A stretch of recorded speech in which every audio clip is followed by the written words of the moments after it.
A Missa das Sombras, Anatole France. Eis que o sacristão da igreja de Santa Eulália, em Neuville-d'Aumont, me contou debaixo da latada do cavalo branco, numa bela noite de verão, bebendo uma garrafa de velho vinho à saúde de um morto muito abastado, que ele havia enterrado honrosamente naquela manhã mesma, sob um tecido cheio de belas lágrimas de prata. Meu finado e pobre pai, quem fala é o sacristão, foi em vida coveiro. Era de humor agradável e isso sem dúvida decorria de sua profissão, porque se tem percebido que as pessoas que trabalham nos cemitérios possuem espírito jovial. A morte não os atemoriza absolutamente.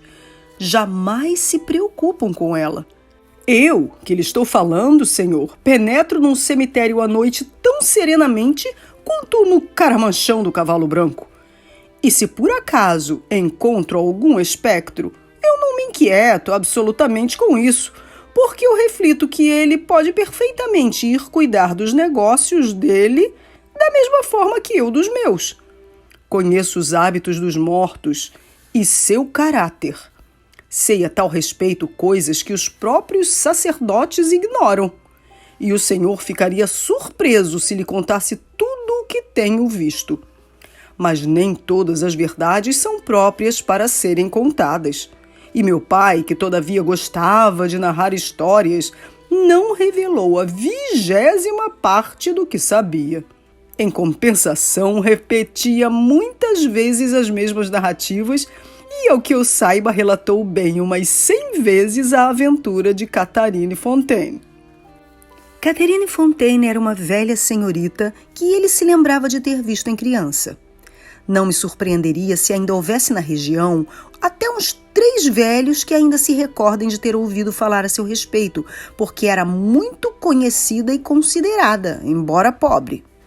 Morava na esquina da Rua das Freiras, na torrezinha que o senhor ainda pode ver e que faz parte de um velho palacete meio arruinado que dá para o Jardim das Ursulinas. Há nessa torrezinha figuras e inscrições meio apagadas. O falecido pároco de Santa Eulália dizia aí estar escrito em latim que o amor é mais forte que a morte. O que se refere, acrescentava, ao amor divino. Catherine Fontaine vivia sozinha nessa pequena habitação. Fazia rendas. O senhor sabe que as rendas de nossa região eram antigamente muito afamadas. Não se conheciam parentes ou amigos seus.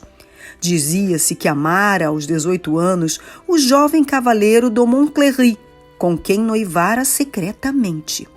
Mas as pessoas de bem não queriam acreditar absolutamente nisso e diziam tratar-se de uma das histórias que fora imaginada, porque Catherine Fontaine lembrava mais uma senhora que uma operária. Conservava sob seus cabelos brancos os vestígios de uma grande beleza, possuía um ar triste e que se lhe podia ver nas mãos um desses anéis, em que outrora colocou 2 mãozinhas unidas, e que era costume outrora os noivos trocarem. O senhor saberá daqui a pouco o que isso significava. Catherine Fontaine vivia santamente. Frequentava as igrejas e todas as manhãs, qualquer que fosse o tempo, ia ouvir a missa de 6 horas em Santa Eulália. Ora, uma noite de dezembro, quando ela estava deitada em seu pequeno quarto, foi despertada pelo toque dos sinos. Certa de estarem eles anunciando a primeira missa, a piedosa senhora vestiu-se e desceu à rua, onde a noite era tão fechada que não se viam absolutamente as casas e que claridade alguma era perceptível no céu negro. E reinava tamanho silêncio nessas trevas que nem mesmo um cão ladrava ao longe, que as pessoas sentiam-se completamente separadas do mundo dos vivos. Mas Catherine Fontaine, que conhecia cada uma das pedras onde pisava e que podia ir à igreja de olhos fechados, alcançou sem dificuldade a esquina da Rua das Freiras com a Rua da Paróquia, no ponto onde se ergue uma casa de madeira que exibe uma árvore de Gessé, esculpida numa volumosa trave. Tendo alcançado esse local, ela viu que as portas da igreja estavam abertas e que deixavam sair uma grande claridade de círios. Continuou a caminhar e, tendo entrado, encontrou-se numa grande reunião que enchia a igreja. Ela, porém, não reconhecia nenhum dos presentes e estava surpresa ao ver todas aquelas pessoas trajadas de veludo e de brocado, com plumas no chapéu e trazendo espada à maneira dos tempos de outrora. Havia senhores que seguravam longas bengalas de castão de ouro e damas com toucados de rendas, presos com um pente em diadema. Cavaleiros de São Luís davam a mão a essas senhoras, que escondiam atrás do leque um rosto pintado, do qual só era visível a têmpora empoada e um sinal no canto dos olhos. E todos iam colocar-se em seu lugar sem o menor ruído, e não se ouviam, enquanto andavam, nem o som dos passos no lajedo, nem o roçar dos tecidos. As naves laterais enchiam-se de multidão de jovens artesãos, de casaco pardo, calções de fustão e meias azuis, que seguravam pela cintura raparigas lindíssimas, rosadas, que conservavam os olhos baixos. E junto às pias de água benta, camponesas de saia vermelha e corpinho de atar sentavam-se no chão com a tranquilidade dos animais domésticos, enquanto uns mocetões, de pé atrás delas, arregalavam os olhos, rodando o chapéu nos dedos. E todas aquelas fisionomias silenciosas pareciam imobilizadas para sempre no mesmo pensamento, suave e triste. Ajoelhada em seu lugar costumeiro, Catarina Fontaine viu o sacerdote caminhar para o altar, precedido por 2 coroinhas. Não reconheceu nem o sacerdote nem os ajudantes. Começou a missa. Era uma silenciosa missa na qual não se ouvia absolutamente o som dos lábios que se agitavam, nem o rumor da sineta agitada inutilmente. Catarina Fontaine sentia-se sob o olhar e sob a influência de seu misterioso vizinho, e, tendo olhado quase sem volver a cabeça, reconheceu o jovem cavaleiro Domon Cléry, que a havia amado e que morrera fazia 45 anos. Reconheceu-o por um sinalzinho que ele possuía sob a orelha esquerda e principalmente pelo sombreado dos longos cílios negros em seu rosto. Vestia o traje de caça vermelho que ele usava no dia em que, tendo-a encontrado no bosque de São Leonardo, pedira-lhe de beber e que roubara-lhe um beijo. Conservava a sua mocidade e o seu bom aspecto. Seu sorriso ainda mostrava uma dentadura de jovem lobo. Catarina disse-lhe baixinho: Senhor, vós que fostes meu amigo e a quem dei outrora o que uma jovem possui de mais precioso, Deus vos tenha em sua graça. Possa ele me inspirar, finalmente, o pesar pelos pecados que cometi convosco, porque é verdade que de cabelos brancos e próxima da morte, ainda não me arrependo de vos ter amado. Mas, finado amigo, meu belo senhor, dizei-me quem são essas pessoas trajadas à maneira antiga que estão assistindo aqui a esta silenciosa missa. O cavaleiro Domon Cléry respondeu com uma voz mais débil que um sopro e, não obstante, mais clara que o cristal.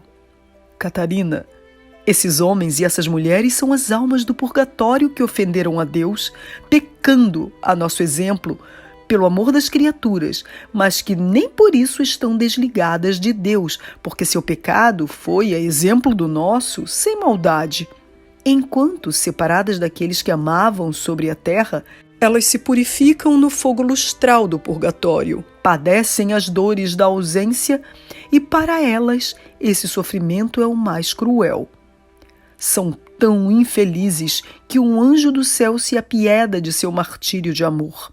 Com o consentimento de Deus, reúne todos os anos durante 1 hora da noite o amigo ou a amiga em sua igreja paroquial, onde lhes é permitido assistir à Missa das Sombras, segurando-se pela mão. Esta é a verdade. Se me foi permitido ver-te aqui antes da tua morte, Catarina, tal coisa não se realizou sem a permissão de Deus. E Catarina Fontaine lhe respondeu: bem desejaria morrer para voltar a ser formosa como nos dias, meu finado senhor, em que vos dava de beber na floresta. Enquanto falavam assim, baixinho, um cônego muito idoso recolhia as esmolas e apresentava uma grande salva de cobre aos presentes, que aí deixavam cair sucessivamente moedas antigas, há muito tempo fora de circulação, escudos de 6 libras, florins, ducados e ducadões, jacobos, nobres com a rosa, e as moedas caíam em silêncio. Quando a salva de cobre lhe foi apresentada, o cavalheiro depositou um luís que não fez mais ruído que as outras moedas de ouro ou de prata. Depois, o velho cônego parou em frente a Catarina Fontaine, que procurou em seu bolso sem nele encontrar R$1. Então, não desejando recusar sua dádiva, tirou do dedo o anel que o cavalheiro lhe dera na véspera de sua morte e atirou-o na concha de cobre. O anel de ouro, ao cair, ressoou como pesado badalo de sino, e ao ruído atroador que ele fez, o cavalheiro, o cônego, o oficiante, os acólitos, as damas, os cavalheiros, toda a assistência desapareceu. Os círios se apagaram e Catarina Fontaine ficou sozinha nas trevas. Tendo concluído assim sua narrativa, o sacristão bebeu um grande copo de vinho, ficou um instante a meditar e depois prosseguiu nesses termos: contei-lhe essa história exatamente como a ouvi muitas vezes de meu pai, e creio que é verdadeira porque corresponde a tudo que tenho observado das maneiras e dos costumes peculiares aos defuntos. Convivi muito com os mortos desde a minha infância e sei que eles costumam voltar a seus amores. É por isso que os mortos avarentos vagam à noite nas proximidades dos tesouros que eles esconderam durante sua vida. Montam boa guarda à volta de seu ouro, mas os cuidados que eles tomam, longe de lhes servirem, prejudicam-nos. E não é raro descobrir-se dinheiro enterrado na terra pesquisando-se o sítio frequentado por um fantasma. Da mesma forma, os finados maridos vêm atormentar à noite suas mulheres casadas em segundas núpcias, e eu poderia indicar muitos que vigiaram melhor suas esposas depois de mortos do que o haviam feito em vida. Esses são dignos de censura, porque, em boa justiça, os defuntos não deveriam ser ciumentos. Mas lhe estou contando o que tenho observado. Por isso é que se deve ter cuidado quando se desposa uma viúva. Aliás, a história que lhe relatei tem sua comprovação no seguinte fato. Na manhã seguinte a esta noite extraordinária, Catherine Fontaine foi encontrada morta em seu quarto. E o suíço de Santa Eulália encontrou na salva de cobre que servia ao peditório um anel de ouro com 2 mãos juntas. Aliás, não sou o homem que conte histórias para fazer rir. E se pedíssemos outra garrafa de vinho? Eu sou Andréa Lobão e você ouviu A Missa das Sombras, de Anatole France. Obrigada pela sua audiência. Volte sempre. Até mais.